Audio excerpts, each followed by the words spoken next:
ships, and this was our most effective year ever. The Japanese whaling fleet took only 15% of their quota. And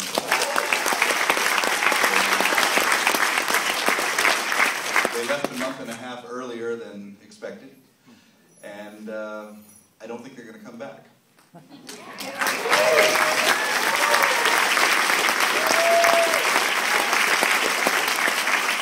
But if they do, we'll be back there waiting for them. Meanwhile, the Steve Irwin is in southern France. We replaced the Adigil with a new vessel which we named Gojira, which means Godzilla. Godzilla actually, Gojira means in Japanese gorilla whale, so we thought it was quite appropriate. I just couldn't resist the headlines of Godzilla chases whaling fleet out of in Japan. Of course, Gojira in Japan has a completely different meaning. But unfortunately, the only thing more frightening than Godzilla is Godzilla's lawyers.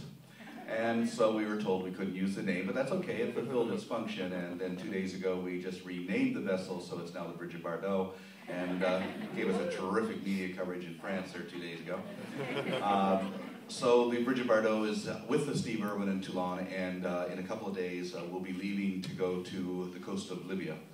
And the reason being is that the poachers are going to take advantage of the war zone, and the EU has assured us that any fishing vessel we find in that zone, we can cut their nets and free the fish. That any fishing vessel...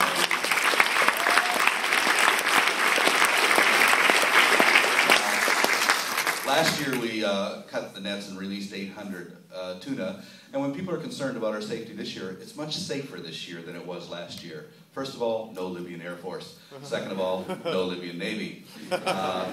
We just have to worry about friendly fire from NATO, but we'll keep them advised as to where we are.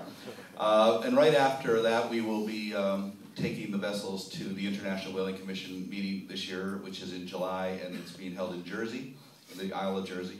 And then from there, we'll be going up to the Danish Faroe Islands to interfere with the killing of pilot whales there. Also, we've had a crew in Japan for the last 6 months, and they succeeded in cutting the dolphin kill quota by half. 800 dolphins were killed.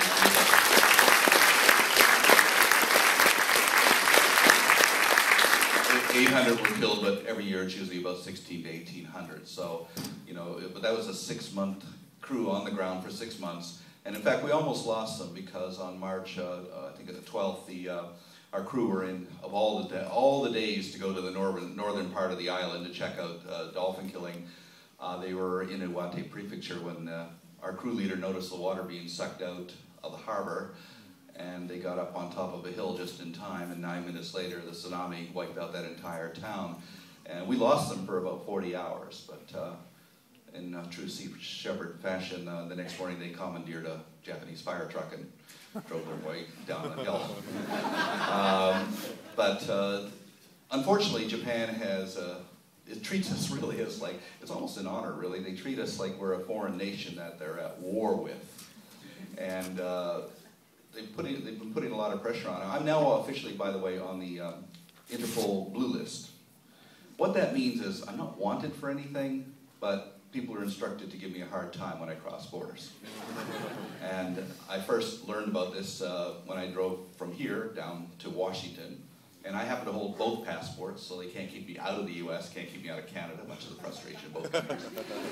But as I drove down across the border, I just calmly handed my passport over, not suspecting anything, and suddenly the officer said, "Put your hand on the wheel now, sir." And all of a sudden sirens started going off, and my hands were on the wheel, and I noticed that there was guys behind concrete blocks with guns aimed at me, and they said, "Throw out your keys." Oh, I can't throw out my keys with my hands on the wheel. So then he got me out of the car, handcuffed me, threw me in, and 10 minutes later I was on my way, because apparently there's no warrant for my arrest.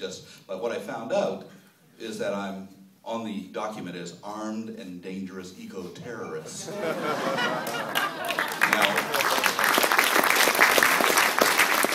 what we managed to do, I've managed to make this work for me now, so that just yesterday coming into Chicago, we call ahead now and everything gets cleared, but I'm met at the airport by the Homeland Security guys, who I know now and very friendly, and they escort me right to the front of the line and out the door. I'm out there before everybody else, so I'm getting the VIP, I call it the Blue List VIP treatment, and so very thankful to Japan for that.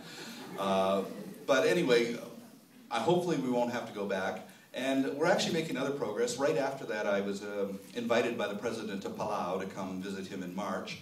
And we were requested if we could help them. And so we said, yeah, we'll provide our vessel to Bob Barker. We'll take it and send it to Palau to police their waters. Because all of these island nations are getting just completely plundered by illegal fishing operations. There's more illegal fishing in the world now than there is legal fishing. And so we agreed and we signed a contract with the Palau government to officially police their waters. Well, Japan found out about that. They sent a delegation, despite the earthquake and the tsunami, they still sent a delegation down there to demand that Palau not work with us. And of course the president didn't give in on this, but then they said, well, we'll give you a patrol boat and the money to run it. And so the president called me and said, well, take the patrol boat and take the money, that's great. You know, so which he did, and now we're going to Nauru and the Cook Islands, the Marshall Islands. I think we can get Japan to provide patrol boats to everybody.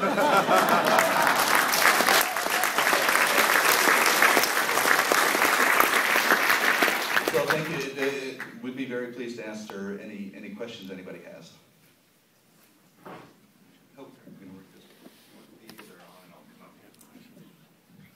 All right, questions right here.